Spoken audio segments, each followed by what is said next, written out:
All right, so we saw a couple of weeks ago now how this kind of dovetails into the end of 2 Kings, which we finished about a month and a half ago. And so I want us to read verses 1 through 7 again to kind of help us in the flow of thought, and then we'll move into 8 for the end of the chapter. It says, "In the 3rd year of the reign of Jehoiakim, king of Judah, Nebuchadnezzar, king of Babylon, came to Jerusalem and besieged it. And the Lord gave Jehoiakim, king of Judah, into his hand and some of the vessels of the house of God. And he brought them to the land of Shinar, to the house of his God, and placed the vessels in the treasury of his God. Then the king commanded Ashpenaz, his chief eunuch, to bring some of the people of Israel, both of the royal family and of the nobility, youths without blemish, of good appearance, skillful in all wisdom and knowledge, endowed with knowledge, understanding, learning, and competent to stand in the king's palace, to teach them the literature and the language of the Chaldeans. The king assigned them a daily portion of the food that the king ate and of the wine that he drank. They were to be educated for 3 years, and at the end of that time they were to stand before the king. Among these were Daniel, Hananiah, Mishael, and Azariah of the tribe of Judah. And the chief of the eunuchs gave them names. Daniel he called Belteshazzar, Hananiah he called Shadrach, Mishael he called Meshach, and Azariah he called Abednego." And so, again, we're just putting ourselves back in that time frame. This is connected to 2 Kings 20 with the condemnation of Hezekiah and him opening up the storehouses to show the Babylonians everything that was going on in between, or everything that was going on there. Now, where we pick up is in verse 8. So he's been changing their name, and we talked about what he's trying to do, what Nebuchadnezzar is trying to do, is deeply immerse them in Babylonian culture, to completely change them from the inside out, which part of that in this culture would have been naming. At the end of 2 Kings, when the king of Egypt took over, when the king of Babylon took over, they would change the name of kings, just kind of as a show of power that says, I can. And we saw how these names were changed from God-fearing names to idolatrous names, okay? And so he's trying to change their orientation. Now, we come to verse 8, and it says, "But Daniel resolved that he would not defile himself with the king's food or with the wine that he drank. Therefore he asked the chief of the eunuchs to allow him not to defile himself." And so verse 8 cannot be read apart from what is going on in this context, because here's what God is doing, and here is what Nebuchadnezzar is doing. He's changing their name. He's trying to immerse them in Babylonian culture at a very young and influential age. But Daniel resolves that he's not going to defile himself with the king's food. Daniel makes a decision.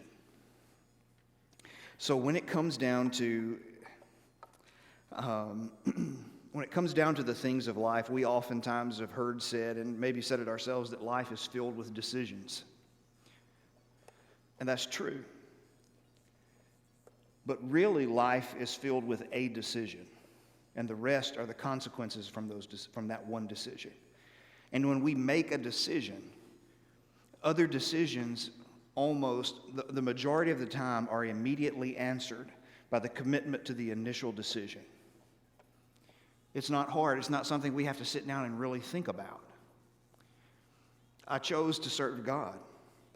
Therefore, whatever God thinks on the matter, that's the end of it. Like, I don't have to sit down and debate that. And so, resolving that he's not going to defile himself, that going into this, he's going to stay true to God in the midst of it all, that informs every decision that's going to come his way. And when we make that decision, the problem we get into is that we're hesitant to make that decision because the consequences of that decision sometimes can get us in trouble. Right? You choose to serve God, you're going to have to make a decision that could cause you some problems. But the decision is still there. And either we're going to live by that decision or we're not going to live by it. And it's not one of these things where you can live by it part of the time or when it's convenient. If I'm going to be dedicated to it, I have to be dedicated to it. Okay? So Daniel, he resolves that he's not going to defile himself with the king's meat or with the wine that he drank. Now, there's a lot of discussion, a lot of ink that is spilled over what is meant here. And in your workbook, I believe Michael goes through some of those things with you. There are a lot of different judgments about what that is. Is it against the dietary laws of the law of Moses? Maybe.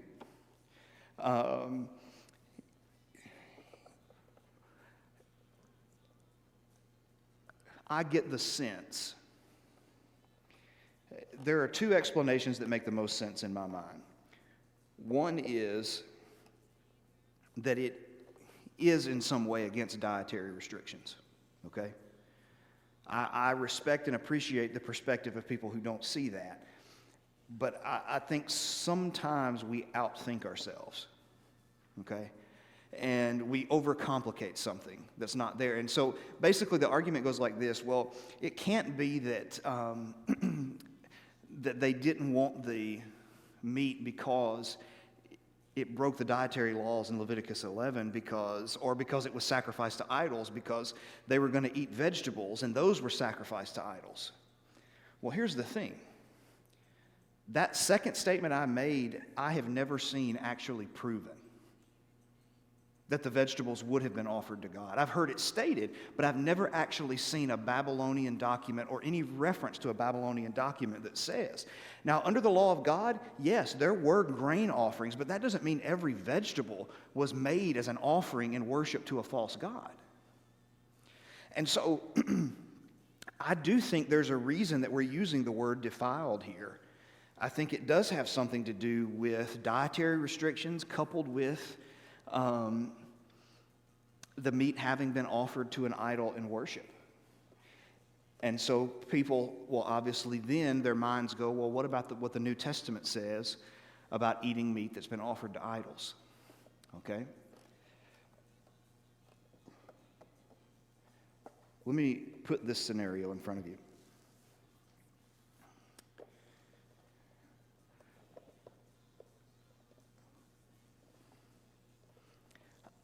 I love Ole Miss and I love my family. I'm using the same word. But do I mean the same thing? No. Sometimes decisions that are, and sometimes things that are used, here's the problem we get into. We want to look at one text and make that text read to every other text all around it, instead of treating the text for the unique circumstance that it is. Okay? This is not, by the way, New Testament Christianity like 1 Corinthians 8 and 10 and Romans 14 are. That's the first observation. It's not the same thing as those occasions. All right? The second thing is, it seems as if Nebuchadnezzar is imposing this diet on them, as opposed to 1 Corinthians 8 and Romans 14 deal with, okay, basically the majority of the meat that we could ever buy is offered to an idol. It's not in any way them trying to force idolatry on you. It's just the only meat that's available. And in my mind, those two things do not add up. They're not equal to each other. Another one is something like this. So when we got to 2 Kings 5 and we looked at Naaman, and you remember Naaman, before he went back home, he asked Elisha a question that says, look, I'm a servant of the king. He's going to go into the house of his God, and he's going to expect me to go with him. What should I do? Naaman says, go with him. There's nothing that says he tells him, it doesn't mean that you cannot go. You just understand you're not there to worship him. Now, fast forward when you get to Revelation, and then they impose upon you and say, you have to worship and say, Lord Caesar. Well, the answer to that scenario, although it might be similar, is completely different because the circumstances are different. And so I bring that up because so many times I hear people making arguments based upon rigid lines that just don't exist, and trying to force them over on things. So you want my honest judgment? I think that's what's going on here. I do think this is the reason why Daniel is not, is purposing, I don't want anything to do with it. Because, but at the very least, everyone across the board that you read, has all students of this text have come away and said, we need to at least draw a line. The world and the people of God, there has to be a line that exists between them. And look, just because you and I can technically participate in in things that God doesn't call wrong, doesn't mean that we necessarily should. And we need to understand that. We have freedom to do certain things, but just because we have freedom doesn't mean you have to exercise that freedom, which is what 1 Corinthians 8 and Romans 14 are about. That I am going to draw a line that says, I'm not going this far. So either way, Daniel is honoring God with his decision. I think he's honoring basically the opening set of the Ten Commandments, not to have any other God before him, and he believes that there is an association with this that's being imposed upon him, and he doesn't want to participate in it. But you look at how he goes about and how he handles it. He says, therefore, he asked the chief of the eunuchs to allow him not to defile himself. He makes a request. He doesn't get in his face. He's not disrespectful. He doesn't go on a hunger strike. He just simply talks to the man in charge and says, look, this is my situation. I know you've got a job. You've got people you answer to. I have a God I answer to. Is there a way that both of us can get what we want here? Okay? Now look, sometimes when the things of the world meet the things of God, both of us can't get what we want. There are times for that. But some people try and take that and they want to make every time we come in contact with the world, it has to be combative every time. And we're going to just lay down the law and we're not going to budge one bit. Even when God has said, budge, bend. Become all things to all people. Learn how to bend. So, when he does that, God gives Daniel favor and compassion in the sight of the chief of the eunuchs. That is, the chief of the eunuchs is taken back by Daniel and wants to help him. I mean, he's a young man himself. At this time, Daniel is. And this is a fulfillment of 1 Kings 8 and verse 50 when Solomon dedicated the temple, that long prayer. He said, if they go into captivity, cause the people who carry them captive to view them with compassion. And that's exactly what happens here. So the chief of the eunuchs explains his side. He said, look, I fear my lord the king who assigned your food and your drink. For why should he see you in worse condition than those youths who are of your own age, so you would endanger my head with the king? So he's explaining his side. All right? This is not like modern day America where the worst thing can happen is you lose your job. To them, when you work for the king, losing your job means you lose your head.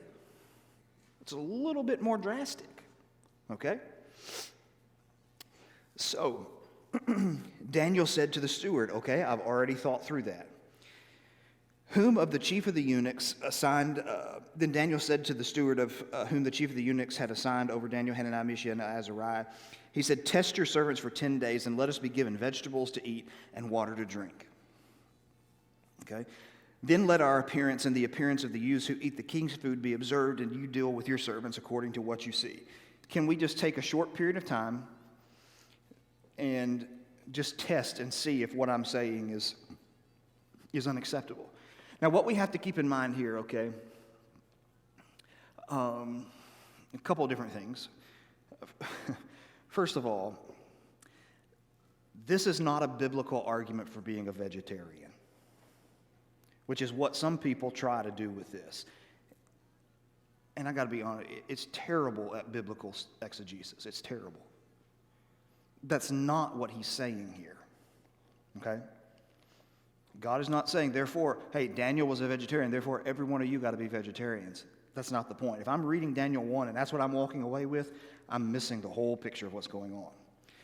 Furthermore, and part of the reason why we know that is this. Okay, so when we see Daniel says, test us and then look at our appearance and see if we appear any worse than our companions. We read that as Americans who are obsessed with the shape of our bodies. There's nothing wrong with taking care of your health. Absolutely nothing wrong with that. I got no problem with it. God has no problem with it.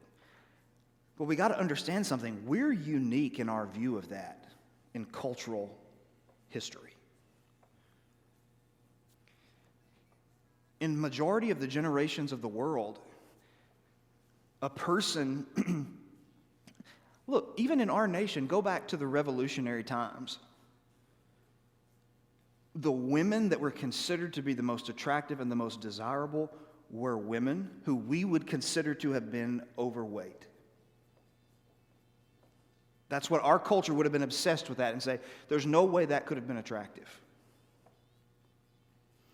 Going on back into the Renaissance and the Middle Ages and times before that, your royalty, they were viewed, to have weight on them was a view of prosperity.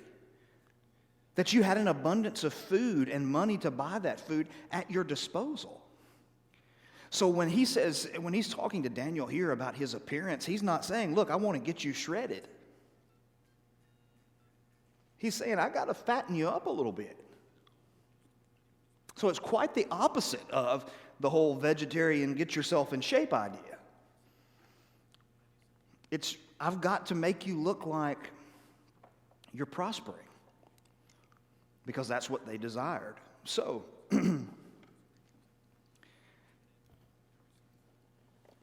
Daniel offers the compromise. So, verse 14, he listened to them in this matter and tested them for 10 days. And at the end of 10 days, it was seen that they were better in appearance, and watch it, and fatter in flesh than all the youths who ate of the king's food.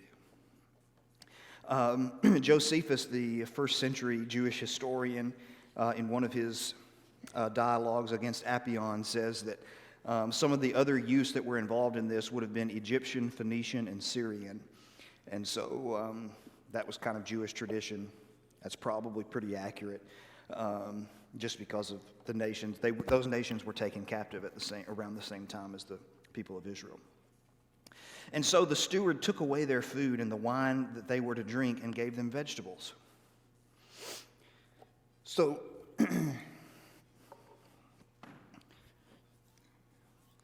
there is a way to interact with the world. So there's this tension that exists in Scripture, okay? So I've almost always got a rubber band around my wrist. Part of that is because I make this point so often, I have to have something to illustrate it all the time.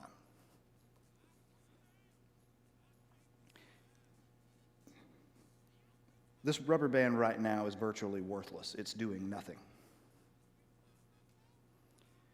For this rubber band to actually fulfill a purpose, it has to have tension. Something has to be here pressing against it so that it can press down on it and hold it in place.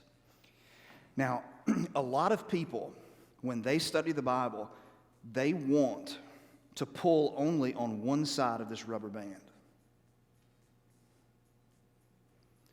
But it's still worthless being pulled only from one side. The Bible presents things as being in tension. You see, as human beings, we want boxes. Show me very clearly the line here that you cannot cross, and I won't cross it. But God knows exactly how we are. He'll show us, if he sits down and he says, look, here's the line you're not to cross, you and I will do this right here.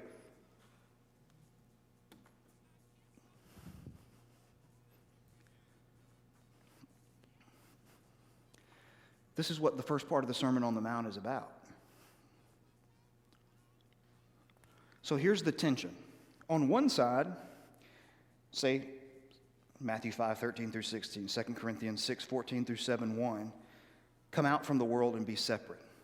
Be light, be salt, pulling at one side.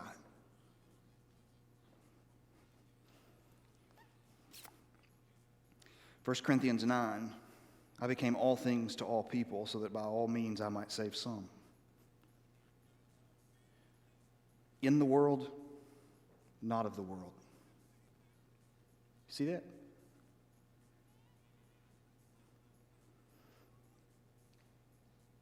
And some people can't understand this. This is so simple, but so many people cannot understand this.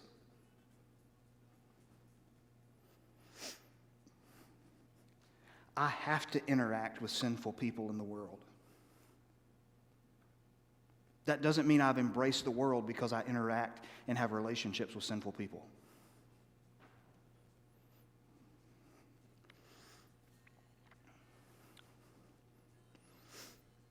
I have to be able to reach them without allowing their sin to become mine and to be contaminated. So people say, well, where is that line?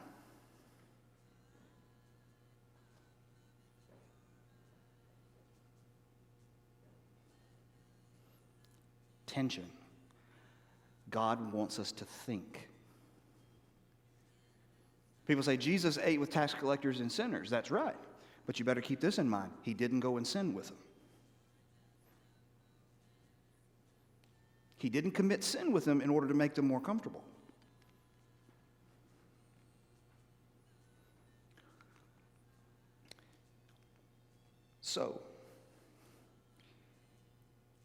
But there was something about Jesus that sinners were inherently drawn to. There were tons of religious teachers that lived in his day, but they sought out Jesus in packs. Why?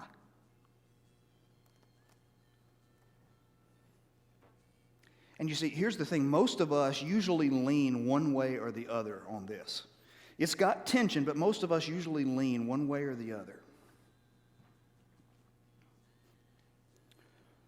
The truth is, we need each other. We need each other to help each other. Some of us are more inclined to be separate and to stay away from things. Some of us are more inclined that we will go too far to try and reach people. And we both need each other to warn each other of our weaknesses. We need each other to keep ourselves in tension.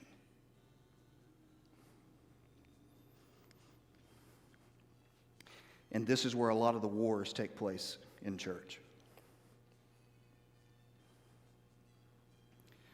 You got people pulling from one side, people pulling from the other, saying, nope, my side is right, my side is right, my side is right, my side is right. No, neither of you are right. The truth is right here in the middle that presses that tension both ways.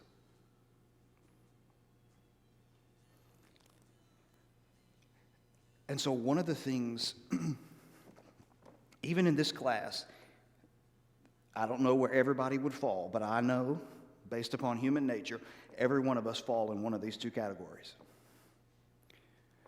We are either more law-based, and that is,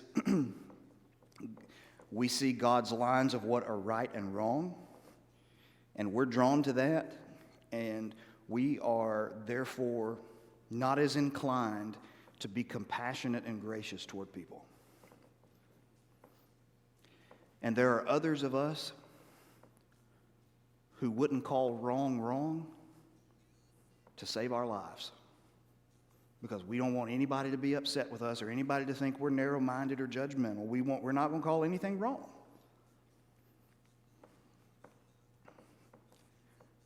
I'm not endorsing either of those things. Because the reason I say that is this, because when you talk about this, everybody inevitably hears what they want to hear. If it's a person on the left, if it's a person who's more prone to law keeping, they hear you saying, that's right, you tell them, you got to keep the law. But if it's people on, say, the right side of this that are more drawn to people, they say, that's right, you get those law people who are judgmental. I'm not normally going to do this, but I'm going to do it now. I'm not affirming either side.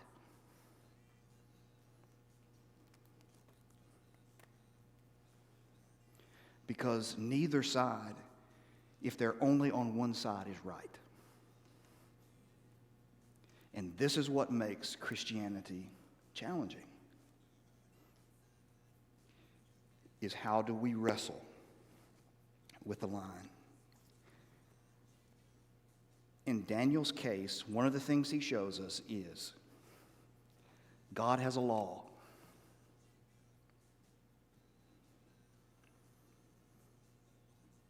But my job as a Jew is also to be a light to the nations.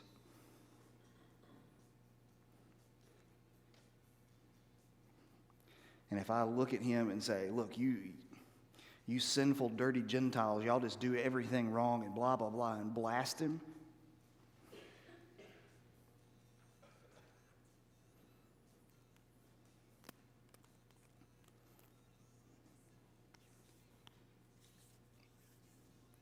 and Daniel is not the only one. All throughout Scripture, you see people doing this.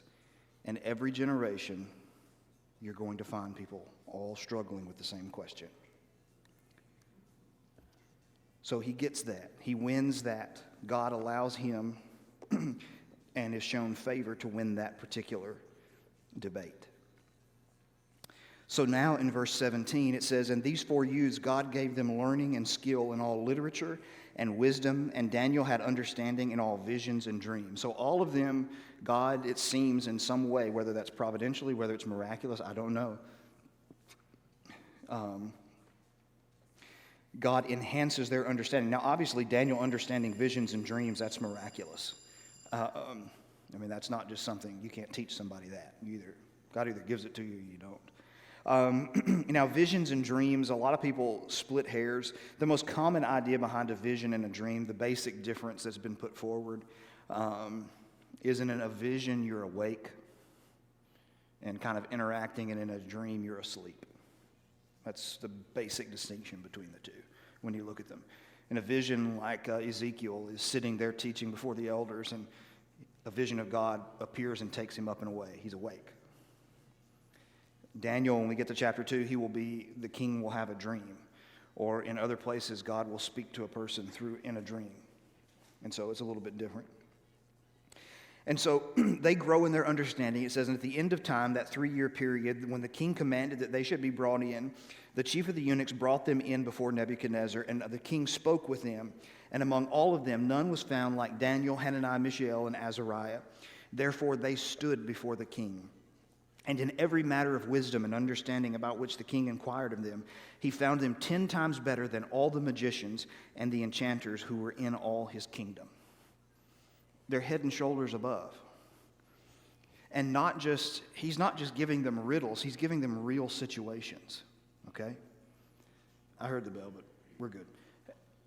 He's giving them real situations. Okay?